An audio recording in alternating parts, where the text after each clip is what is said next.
جب میں حیدرآباد آپ کے گیا تھا پہلی بار تو میں کلکتے سے آیا تھا ٹرین سے حیدرآباد، وہ راستہ اختیار کیا. تو اس دور میں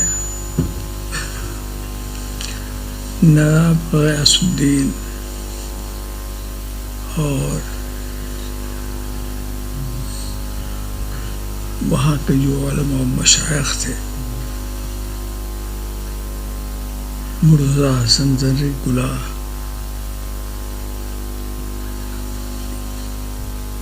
مخصوص لوگ سکندر آباد آئے اور مجھے سکندر آباد میں اتار لیا کہ آپ اتر جائیے، یہاں سے ہم آپ کے قیام گاہ کی طرف لے جائیں گے، آج ہمارا پروگرام نہیں ہے.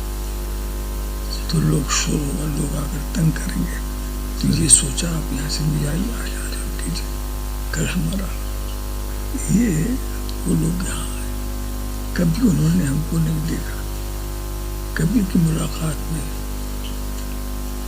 میں خود سوچ رہا تھا انہوں نے ہم پہچانا کیسے اور بلایا کیوں. خیر لے کے چلے آئے، اور پھر جو پروگرام ہوا جیسا ہوا.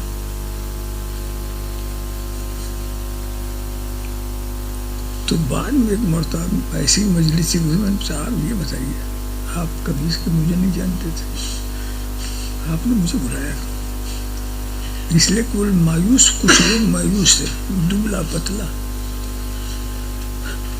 میری باڈی کو دیکھ کر کے میں کیا کس کو بلا لیا. کچھ لوگ مایوس تھے، کچھ لوگ خاموش تھے، اور سب پڑھے لکھے. تو کیسے بلا لیا؟ مگر اب جلسے کے بعد وہ فرحت میں وہ ساری چیزیں جو ان کا اضطراب تھا وہ ختم ہو گیا. پھر میں نے پوچھا آپ نے کیسے بلا لیا؟ کہا آپ جو کہنے صحیح ہے، ہمارے لوگوں کے ذہن میں آیا تھا کہ ہم کو غلط مشورہ دیا گیا ہے، مگر وہ لوگ بہت اخلاق والے لوگ ہیں، ایک بات کرتے ہیں تو بد اخلاقی تو نہیں کریں گے. ٹھیک ہے آپ جیسے آپ کی مہمان نوازی ہم کر لیں گے، یہ سب ہوا. تو انہوں نے کہا ہم نے کوئی غلطی نہیں کی، اگر آپ کو بلایا ایسا نہیں کہ ہمیں کسی نے بتایا نہیں، ہم کو صرف ایک شخص نے بتایا تھا کہ بلانا ہے تو ان کو بلاؤ. ہم نے کہا وہ کون سا؟ کہا سید العلماء مولانا علی مصطفیٰ مارا علی، پتنوں کو بلاؤ. انہوں نے صحیح مشورہ دیا تھا اور ہم نے غلطی نہیں کی، اور اس کا ثبوت اب ہم دیکھ رہے ہیں. مگر پہلے تھا ایک منحنی انسان کیا بولے گا، مگر وہ چیز بہت خوشی کی لہر دوڑ گئی. اور سب سے زیادہ اس کے پیچھے ایک مولانا ابو الوفا افغانی علیہ الرحمہ، بڑے معتبر اور معزز شخص تھے، سارے علماء کے مرجع تھے، مشائخ کے محبوب تھے، قابل آدمی تھے، بہت قابل. انہوں نے ان سے کہا تھا یہ جاہل انسان تمہارے منبر پر آ کے بوکھل چلا جاتا ہے، پالا نقانی کا زمانہ تھا، تم لوگ جواب نہیں دیتے، تمہارے بس کی بات نہیں، حیدرآبادیوں کو بس کی بات نہیں. اب شمال سے کسی کو بلاؤ، یہ انہوں نے کہا یہ تمہارے بس کی بات ہے، اس موضوع پر تمہارے بس کی بات ہے، شمال سے کسی کو بلاؤ. تو اب شمال کی تلاش میں سید العلماء سے رابطہ ہوا، انہوں نے بتایا. تو مولانا ابو الوفا نے وہ پہلی تقریر جب وہ جو والعصر کے اوپر میں نے کی تھی، سب سے پہلی وہی تقریر تھی حیدرآباد مکمل سنی ٹیپس کے ذریعے. اور لوگ کہتے تھے کہ وہ سنتے تھے روتے تھے، پوری تقریر رو کے سنی،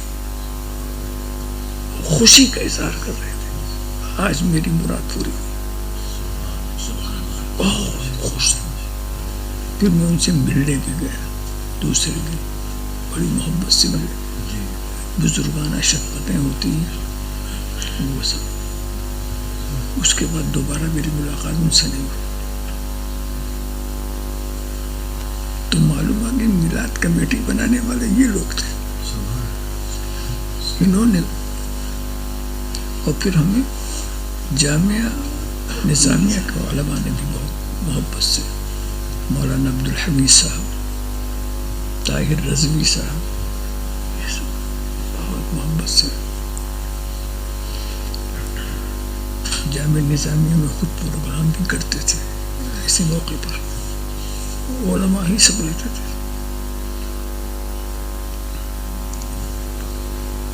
کون سے سن کی بات ہے یہ؟ ابھی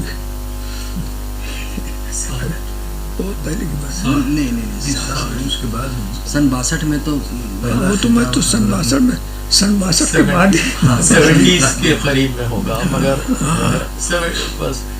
70s میں ہوگا، ارلی 70s. ہاں صحیح. ارلی 70s یا اس سے بھی پہلے. کیونکہ سن 61 میں تو دادا میاں کا انتقال ہوا. ہاں وہ تو میں تو سن 62 میں نکلا.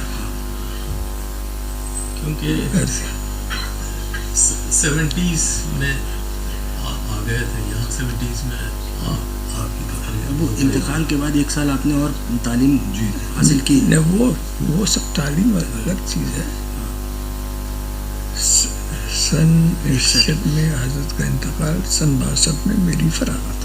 یہ ہے مختصر. 70 سے شروع ہوگا آپ کا سلسلہ. کیونکہ قانون خان کا جواب دینے والا کوئی نہیں تھا. وہ ایک عجیب. آپ 10 سال تھے اشرفیہ میں؟ ہاں 10 سال تک. سن 52 سے سن 62 تک کھسا ہی نہیں گئی. تو 1 سال کا کورس ہو گیا ہے. نہیں وہاں نہیں جسٹ ایسے ابھی آپ. مگر یہ بات ہے کہ ہمارا جو رویہ تھا وہ اساتذہ بھی مطمئن تھے، طلبا بھی خوش تھے، عوام بھی. ایسا کچھ نہیں تھا.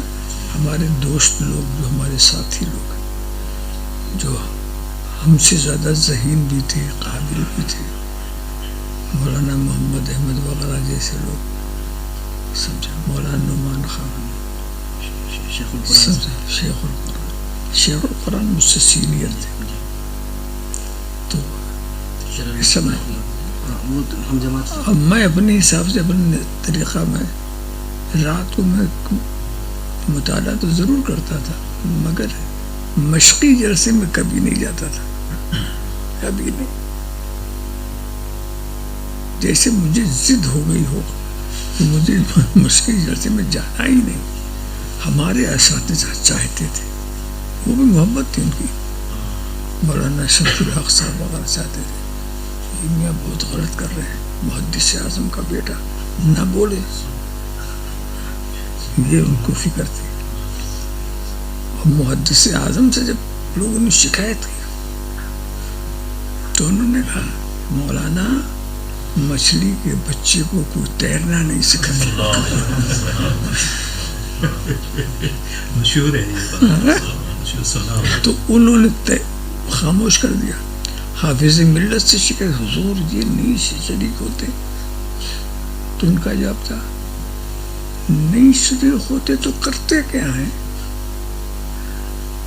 کہ آپ صرف پڑھتے رہتے ہیں، راتوں پڑھتے رہتے ہیں، اپنی کتابیں پڑھتے ہیں، پڑھاتے ہیں. کہ ان کو وہی کرنے دو، فکر مت کرو. کبھی نہیں کہا. کبھی کہتے نا مولانا شمس اللہ صاحب بیچارے بہت محبت کرنے والے تھے، وہ بہت چاہتے تھے. ایک مرتبہ ان اساتذہ نے ایک پروگرام بنایا کہ ایسا کرو کہ مشقی جلسے کا صدر انہی کو بنا دو. تب تو آئیں گے نا، تب تو آئیں گے. بنا دیا. حافظ ملت نے منظوری بھی دے دی. اب مشقی جلسے کا صدر میں. اب جب میری باری آئے گی تو بولنا پڑے گا.